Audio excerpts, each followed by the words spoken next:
Okay, what we have here is kind of a little show and tell of something we picked up for not a lot of money, but I'll give you a little insight. I was looking for the brand Dewald because I have a little AM radio that I picked up, and I just don't see this brand very often, so I wanted to know a little about it.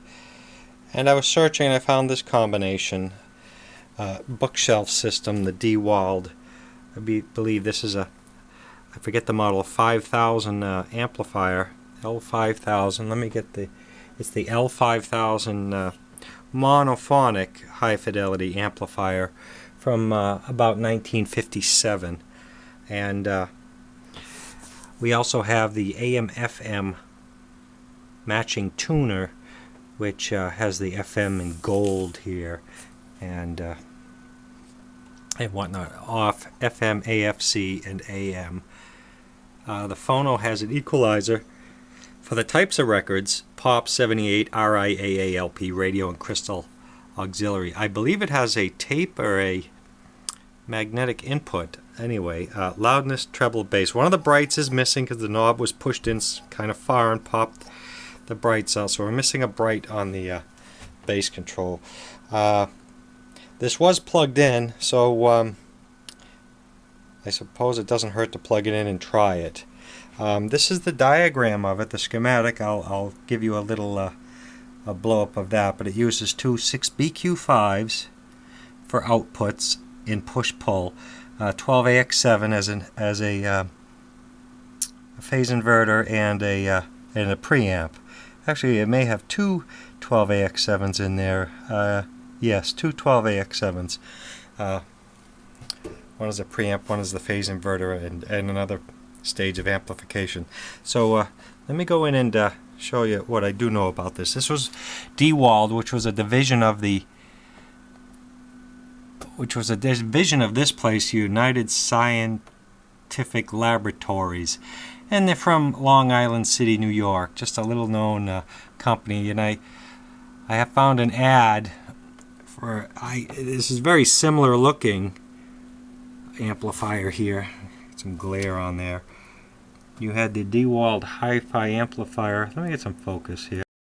This is just random searches of the web. That's a very similar amplifier because the knob is the same, and it looks like it has a dial light. And this is from 1958, this ad. And you would get a Dewald Hi-Fi amplifier and preamp, 12 watts power output, hum level 75 dB below full output, harmonic distortion under 11.5% at 12 watts, frequency response 20 to 20,000 cycles per second, or hertz as it's known today, and the 3-position record equalizer, which we do have. And they coupled it with a Jensen 12-inch hi-fi twin-cone speaker and a Webcore Magic Mind 3-speed disc changer. Output 7 volts at 1000 cycles. 7 volts with sapphire needle. Output 7 volts at 1000 cycles. You could also get the tuner, plus the Dewald AM/FM tuner, for $119 for the whole package. And when I look up the address of Dewald, or the United Scientific Laboratories here, if I go by the address, I love the Google Maps. This is what it looks like today.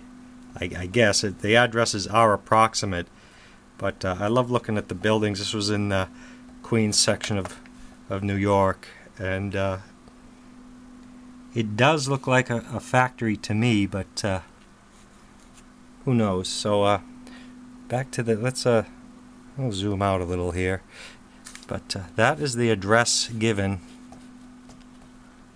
Again, I can't really zoom out here. It's hard to do one-handed, but I thought that was pretty neat. That's 3509 37th Avenue. Let's zoom out a little here.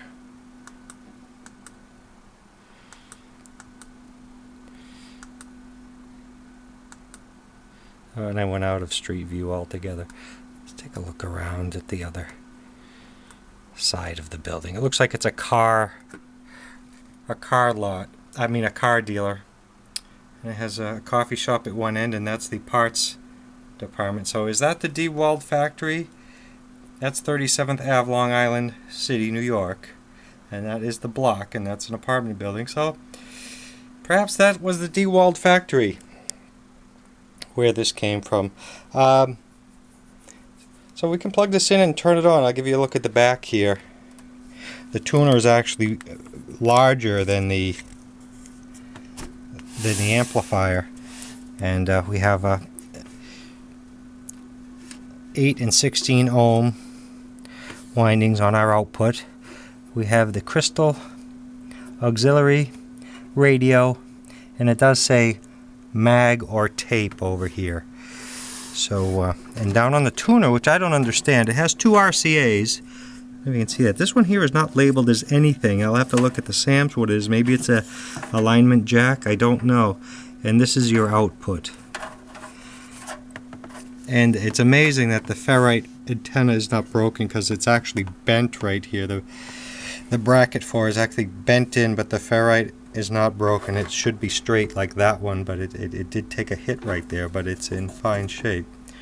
So let's take a little, it's already been plugged in, so I don't usually just do this, but it's been plugged in already, so it sounds like it's on because I hear it humming. Yes.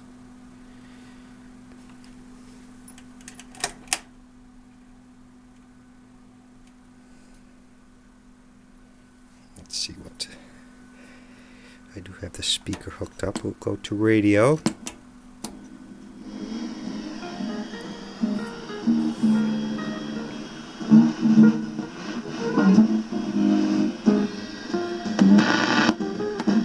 FM.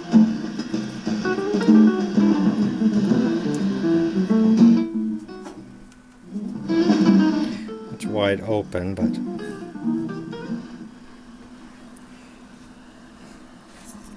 let's put the light back on here. Pop's owner didn't the name. Bad PR move now that the story's gone viral. Specialized didn't return our calls for comment, but Dan...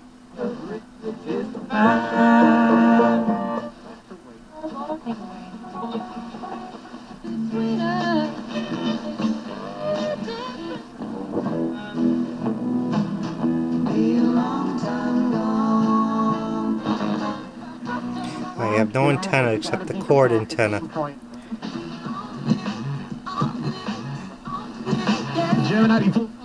Spinning out a commercial free. I just Timberlake throw back on the wave with you.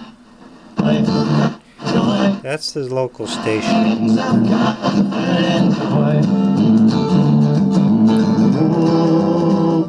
Oh, star of wonder, star of night, star. Sounds like it could have some better performance both in the amplification.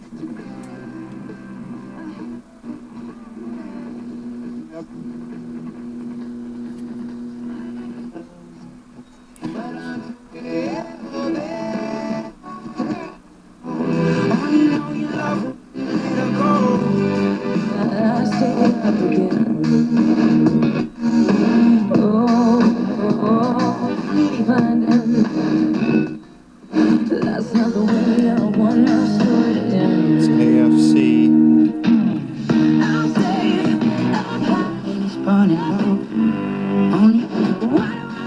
I'll detune that a little and then we'll turn on the AFC.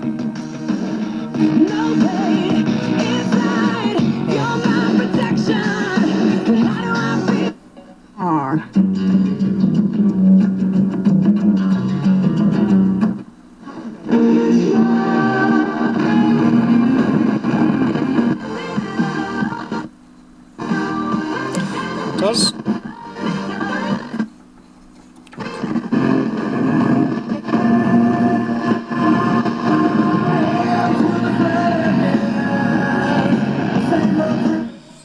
performance is lacking a bit. That's a strong station there, but it does get the whole band.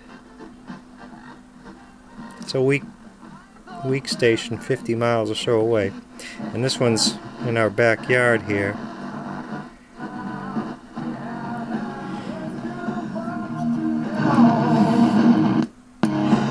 working. Let's try the AM.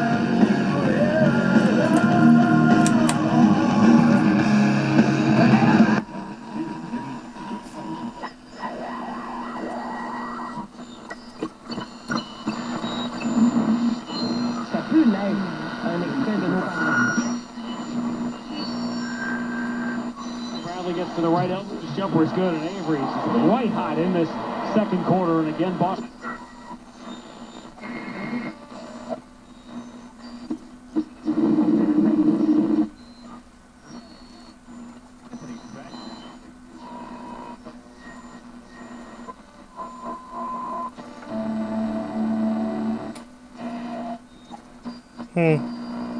Not a lot of stations. I want you to know that freedom of speech is not free. Courageous radio stations like this one need your advertising dollars to pay your bills and be able to bring you my show and all of the others that you have come to depend upon for real information. Talk radio in many ways is That's a very America's strong immune system, station. but That it needs station your is support. If you're a business, Clear channel, like right nearby. Could have some weak tubes here, but I mean, no filter capacitor hum. That's probably just full in offering touch recognition.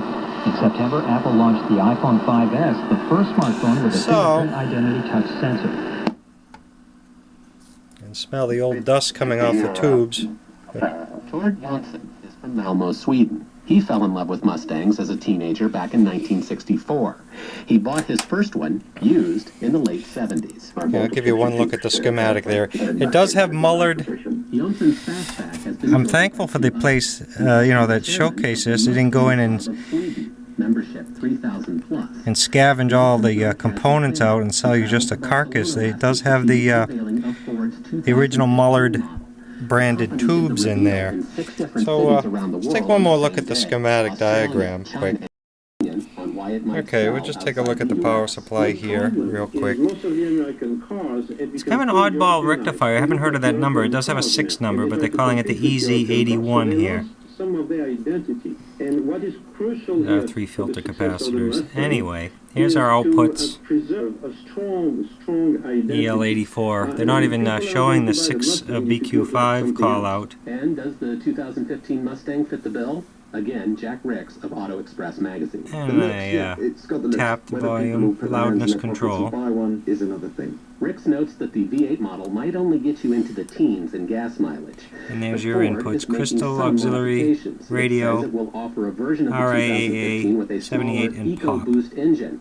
That might be some comfort. I don't see the magnetic input here. Oh, there's the magnetic input right there. So there you have it, the Dewald L-5000 and associated tuner here. Just another thing that we just can't seem to get enough of around here. Just wonderful stuff, and so just remember what your lizard brain is telling you. just wonderful stuff from an era gone by. Again, it was the Dewald L-5000 Troubadour, and the date is 1958 on the SAMs. Thanks for watching. If you think deserves a sideways glance, let us know about it at PRI.